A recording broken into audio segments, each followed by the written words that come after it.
ஒரு சமயம் அந்த அரசர் தம்முடைய அமைச்சர்களையும் பிரபுக்களையும் தளபதிகளையும் கூப்பிட்டு ஒரு விருந்து வச்சார். விருந்து முடிஞ்சதும் அவங்கள பார்த்து இந்த சந்தேகத்தை கேட்டார். வரிகள் அதிகமாக விதித்து வருமானம் குறையறதுக்கு என்ன காரணம் அப்படின்னு கேட்டார். பல பேருக்கு இதுக்கு சரியாக பதில் சொல்ல தெரியல. அனுபவசாலியான ஒரு தளபதி எழுந்திருச்சார். அரசே, அது எப்படிங்கிறத இப்போ உங்களுக்கு காட்டுறேன்னார். உடனே ஒரு பெரிய பனிக்கட்டி ஒன்றை தன்னுடைய கையில் எடுத்தார். அதை அப்படியும் எப்படியும் திருப்பி பார்த்தார். அப்புறம் அடுத்தவர்கிட்ட கொடுத்தார். அவரும் அதை அப்படியும் இப்படியும் திருப்பி பார்த்துட்டு அடுத்தபடியாக இருந்தவர்கிட்ட கொடுத்தார். இப்படியே இதை ஒவ்வொருத்தராக பார்த்துட்டு ஒவ்வொரு கையாக மாறி கடைசியில் மன்னர் கைக்கு போய் சேர்ந்தது. மன்னர் கைக்கு அந்த பனிக்கட்டி போய் சேர்ந்தப்போ அது கொஞ்சம் கொஞ்சமாக உருகி ஒரு பட்டாணி கடலை சைஸுக்கு ஆயிட்டுது. மன்னர் யோசனை பண்ணார், வரி அதிகமாக போட்டாலும் வந்து சேர்றது குறைவாக இருக்கிறதுக்கு என்ன காரணம் அப்படிங்கிறது அவருக்கு புரிஞ்சு போச்சு. காலம்தான் மாறிட்டு இருக்கே தவிர இந்த கையூட்டு வாங்குற பழக்கம் மாறினதாக தெரியல.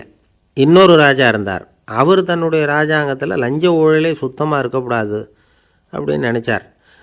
அவர்கிட்ட பல்வேறு துறைகளுக்கும் பொறுப்பாக இருந்த பல பேரும் ரொம்ப சுத்தமாகவும் நேர்மையாகவும் இருந்தாங்க. ஒரே ஒருத்தர் மட்டும் எல்லார்கிட்டையும் லஞ்சம் வாங்கிட்டே இருந்தார். அவரை வேறு வேறு துறைகளுக்கு மாற்றி பார்த்தாரு. அந்த ராஜா என்னென்னமோ பண்ணி பார்க்குறாரு. எந்த வேலையை கொடுத்தாலும் அதுலேயும் லஞ்சம் வாங்கிறதுக்கு ஒரு வழியை உண்டு பண்ணிக்குவார் அந்த ஆள். ராஜாவுக்கு இது ஒரு பெரிய தலைவலியாக போட்டுது. இவர் என்ன பண்ணுறது, இவருக்கு என்ன வேலையை கொடுக்கறது, கொஞ்சம் கூட லஞ்சம் வாங்கிறதுக்கு சான்ஸே இல்லாத ஒரு வேலையை கொடுக்கணும் அப்படின்னு திட்டம் போட்டார். ஒரு நாள் அவருக்கு அந்த உத்தரவும் போட்டுட்டார். அதாவது அவருக்கு என்ன வேலைன்னா, கடற்கரையில் தான் அவருக்கு ஆஃபீஸ். அங்கேயே இருந்துக்க வேண்டியது. தினமும் எத்தனை கடல் அலை கரையில் வந்து மோதுது அப்படிங்கிறத கணக்கெடுத்து ராஜாவுக்கு தெரிவிக்க வேண்டியது. இதுதான் அவருக்கு வேலை. பேசாமல் அலையை எண்ணிட்டு உட்காந்துருக்கிட்டோம், அப்போவாவது அவர் லஞ்சம் வாங்குகிற சந்தர்ப்பம் இல்லாமல் போயிடும் அவருக்கு அப்படின்னு நினச்சார் ராஜா. இந்த ஆள் கடற்கரைக்கு போய் டியூட்டியில் ஜாயின் பண்ணிட்டார். ஒரே மாதத்தில் அங்கே சொந்தமாக ஒரு பிரம்மாண்டமான மாளிகை கட்டி விட்டார். ராஜாவுக்கு இது பெரிய ஆச்சரியமாக போச்சு.